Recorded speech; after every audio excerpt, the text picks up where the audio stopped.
les parents qui se cheminent, on est mardi, c'est l'heure de ma pépite du cercle, puisque hier il y avait la tisane rencontre du mois de juin du cercle des parents heureux, hier soir, lundi soir. La tisane rencontre, c'est un moment informel où on discute de tout et de rien, on prend des nouvelles les unes des autres, on apprend à mieux se connaître, etc. Et aujourd'hui, ma pépite, celle que j'ai envie de vous livrer, on a parlé de plein de choses et des pépites, il y en a plein, mais celle que j'avais envie de vous livrer aujourd'hui, c'est une réflexion qui a été semée en moi, qui il me semble assez importante, qui est partie du fait qu'on parlait d'une formation que j'ai donnée à des enseignants de collège il y a une dizaine de jours. Et en particulier, il y a eu un échange à un moment au cours duquel on parlait de la parole des élèves en fait, et de leur participation, et de leur demander leur avis, plutôt que de poser des règles en tant qu'enseignant, de décider quel serait le cadre complètement, être dans l'échange pour voir aussi un peu, pour les impliquer là-dedans, et pour les impliquer dans les règles de la vie de la classe en fait. Avec un point de départ qui est de l'ordre de demander au groupe de quoi le groupe, donc tous ensemble, les enfants et l'adulte présent, chacun a droit à parole et chacun peut poser ses limites, mais de partir de quoi le groupe a-t-il besoin pour que l'année se passe bien, pour que la classe se passe bien, etc. Et c'est une méthode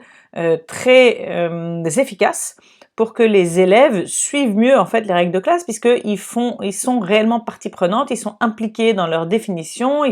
on nourrit en faisant ça à la fois leurs besoins d'appartenance et d'importance, et on leur montre qu'on les considère en fait, ils font partie de ce groupe, c'est une équipe et on avance ensemble. Donc c'est une méthode que j'ai déjà fait même des ateliers spécifiques là-dessus, c'était pas le cas de cette formation-là, sur comment on définit des règles de classe avec les élèves. Voilà. Et lors d'une discussion autour de ça pendant la formation,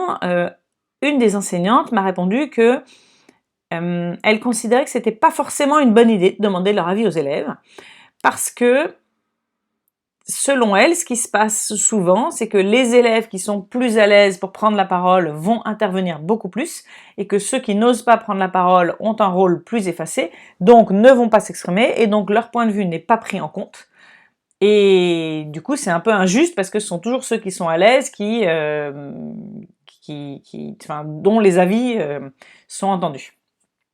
Et donc sa réponse, c'est si les enseignants posent les règles eux-mêmes, au moins il y a égalité, cette égalité à laquelle on est si attaché, nous Français, alors que moi je cherche à sortir de cette égalité pour aller vers l'équité. Au moins il y a égalité entre les élèves, personne n'est privilégié, personne n'a plus de poids qu'un autre, etc. Alors mon interrogation première est de l'ordre de: est-ce que notre rôle est dans ce cas d'éviter que ceux qui sont à l'aise à prendre la parole la prennent, ou est-ce que c'est plutôt d'essayer d'encourager ceux qui ne la prennent pas facilement à la prendre? Alors, bon, il y a une question d'histoire personnelle là-dedans. En l'occurrence, l'enseignante, sa propre fille avait du mal à prendre la parole en classe, et donc elle le vivait à travers les yeux de sa fille comme une injustice que certains prennent la parole, et c'est normal que notre histoire personnelle influe sur notre approche, nos croyances, et donc nos postures ensuite. Donc, voilà, moi, c'est clair que j'ai un chemin qui est plus de l'ordre d'essayer de donner sa place à tout le monde, et peut-être qu'en tant qu'enseignant, être attentif au fait que ceux qui parlent pas naturellement puissent être impliqués, et même demander au groupe comment on fait pour être sûr que tout le monde soit impliqué dans cette démarche, etc. Et c'est très intéressant de creuser ça. Et quand on a discuté de ça hier dans le cercle des parents heureux, une des membres, qui est elle-même psychologue scolaire, nous disait qu'elle recevait, alors elle est dans un établissement où il y a des élèves de 10 à 18 ans, et donc beaucoup d'ados évidemment, et elle disait qu'elle reçoit effectivement parfois des élèves qui sont un peu en souffrance par rapport au fait que quand ils ont du mal à s'intégrer au groupe, et que par exemple les élèves décident des groupes, quand les professeurs veulent les faire travailler en groupe, et que ce sont les élèves qui décident des groupes, ces enfants-là souvent se retrouvent un peu de côté, exclus, et personne les prend dans leur groupe, et quand ils s'avancent pour dire est-ce que je peux faire partie de votre groupe, on leur dit facilement non, pas dans notre groupe. Voilà, et donc c'est une vraie souffrance pour eux. Et donc elle dit, c'est vrai que dans ce genre de cas, est-ce que ce serait pas mieux finalement que ce soit l'enseignant qui dise c'est moi qui vais faire les groupes, et comme ça l'enseignant peut s'assurer que les groupes changent, que chacun soit inclus, etc. Et au moins on évite cette souffrance-là. Et c'est une vraie discussion pour moi, c'est-à-dire que elle dit, j'ai l'impression, donc ce membre disait, j'ai l'impression que parfois, si le prof dit, est-ce que vous voulez que je fasse les groupes, il y a ceux qui sont à l'aise qui vont dire, non, non, vous inquiétez pas, on va les faire, et puis finalement, encore une fois, on se retrouve avec les élèves en souffrance qui restent en souffrance. Donc,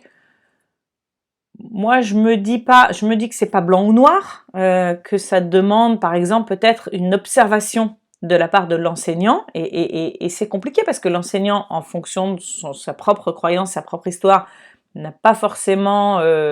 envie de se dire que ça fait partie de son rôle. Mais dans ce dont je rêve, l'enseignant serait donc attentif, si c'est possible, autant que faire se peut en tout cas, au fait que si jamais ce sont les élèves qui font les groupes, qu'il n'y en ait pas qui soient laissés de côté, ou alors carrément l'exprimer, dire ok, vous pensez que vous pouvez faire les groupes vous-même, comment vous allez faire pour être sûr que personne ne soit mis de côté, parce que si c'est sa préoccupation, ça peut être exprimé aussi et que ça fasse partie du cadre et de la réflexion, et au contraire, on enseigne à ce moment-là un certain respect de l'autre, une certaine empathie, ça fait partie de l'enseignement, selon moi évidemment. Après, j'ai tout à fait conscience que je ne suis pas devant une classe et qu'entre la théorie de ce que j'aimerais vivre et la pratique devant une classe, ça peut être différent. Donc je critique personne parce que je pense que chacun fait de son mieux. Voilà, en tout cas, et du coup, en même temps, si on demande au groupe classe, est-ce qu'il y en a qui aiment pas trop la façon dont ça se passe? Peut-être que toujours les mêmes élèves n'oseront pas dire qu'ils sont pas très contents de ça. Donc, j'ai conscience que cette question est compliquée, et donc c'est une pépite dans le sens où c'est un peu une prise de conscience du fait que quand on transmet nos conseils, nos méthodes, et où on veut faire en sorte que chacun se sente bien, ça part quand même d'une situation qui est déjà existante, qui est déjà préexistante, dans laquelle certains enfants ne se sentent déjà pas bien, et malgré toute notre bonne volonté d'adultes extérieurs, on peut avoir du mal à faire en sorte que chacun prenne sa place. Et pour moi, la réponse n'est pas de dire que dans ce cas, on va laisser à personne prendre sa place, non. Et pour autant, il y a quand même un point d'attention qu'il ne faut pas oublier là-dedans. Voilà, c'est pour ça que c'est une pépite qui est aussi une réflexion, je sens bien que j'ai encore besoin d'intégrer et de couver ça, et ça va probablement faire d'autres liens dans les semaines, mois qui viennent avec d'autres choses, pour réfléchir à comment mieux inclure dans les classes, dans les groupes, les jeunes qui se sentent moins à l'aise. Et d'ailleurs, si vous avez des pistes, en particulier si vous êtes enseignant, mais pas seulement, si vous avez des pistes pour ce genre de situation, n'hésitez pas à la mettre en commentaire, ça m'intéressera énormément d'avoir votre point de vue. Voilà, je vous souhaite une bonne semaine et à bientôt pour la prochaine Pépite du Cercle.